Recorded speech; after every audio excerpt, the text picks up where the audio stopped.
আমাদের বাসায় মিলাদ সম্পর্কে কিছু বলেন চাচু। আজকে আমার বাবা মার মৃত্যুবার্ষিকী উপলক্ষে ইফতারের আয়োজন করেছি।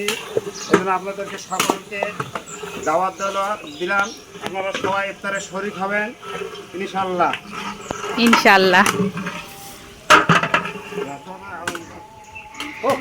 আজকে আমাদের বাসায় মিলাদের আয়োজন হচ্ছে।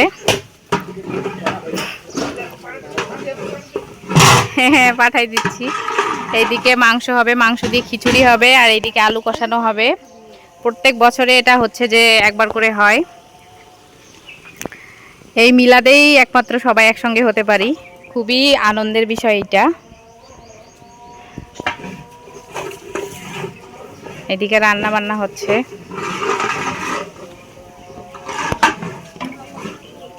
আমি এই মাত্র আসলাম, এসে ভিডিও করতেছি। মাংস এখনো ওটাতে কি আছে চাচা? ওটা কিছু নাই। রান্না হোক না খিচুড়ির সময়। আচ্ছা, তখন ডাক দিয়েন। ও আচ্ছা আচ্ছা, তখন ডাক দিয়েন। হ্যাঁ আচ্ছা। এই যে রান্নাটা, খিচুড়ি যখন দিবে মাংসটা কষানো হবে তখন আবার শেয়ার করতেছি। এখন আপাতত মাংসটা সিদ্ধ করতে দিছে। ও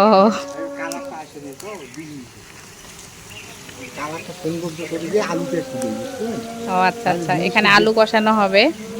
এই আলু কষানোটা খেতে অনেক বেশি মজা লাগে। এই চাচা বলতেছে একটু মশলা দেই, তাহলে কালারটা সুন্দর আসবে।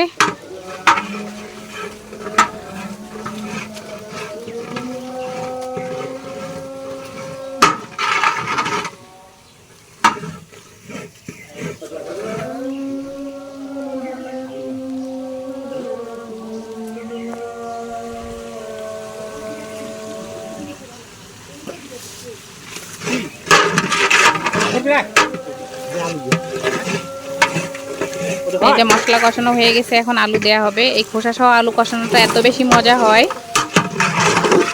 এটা আমরা সবসময় এত বেশি করে রান্না করতে বলে আমার পুরা, আমরা বড় বাতো চাচাতো বোনেরা, যাতে করে আমরা নিয়ে যেতে পারি পোটলা বেঁধে। এত বাসায় রান্না করলে কখনোই এত বেশি মজা হয় না।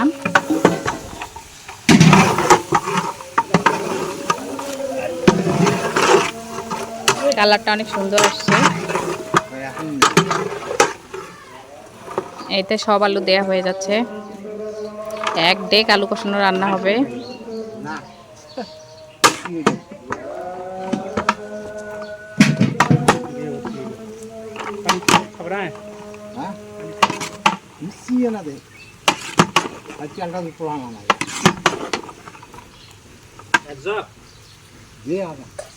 কি খবর? ভালো, তাই না চাচা? এটা একটু খুলে মাংসটা দেখান দেখি। এই যে মাংস এখানে হচ্ছে, মাংস দিয়ে খিচুড়ি ভুনা হবে।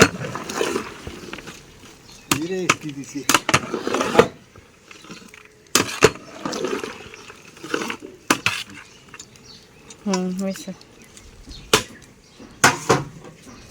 এটা হচ্ছে বাহিরের পাশে রান্না বান্না হচ্ছে। আর এই তো এটা হচ্ছে বাগান বাড়ি বলা চলে। এটা একটা পার্ট, ওইদিকে আরও একটা বাগান বাড়ি আছে, ওখানে কলার বাগান আছে। ওই পাশে আর একটা পার্ট। এটা হচ্ছে বাউন্ডারির ভিতরে ছিল।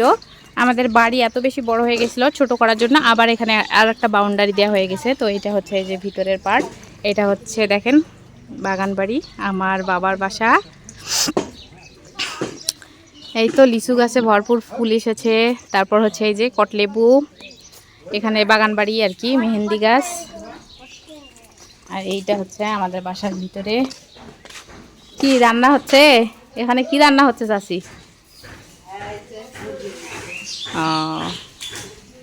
এখানে পরে হাজি, যারা যারা আসলে গরুর মাংস খিচুড়ি খেতে খায় না তাদের জন্যই রান্না হচ্ছে অল্প করে।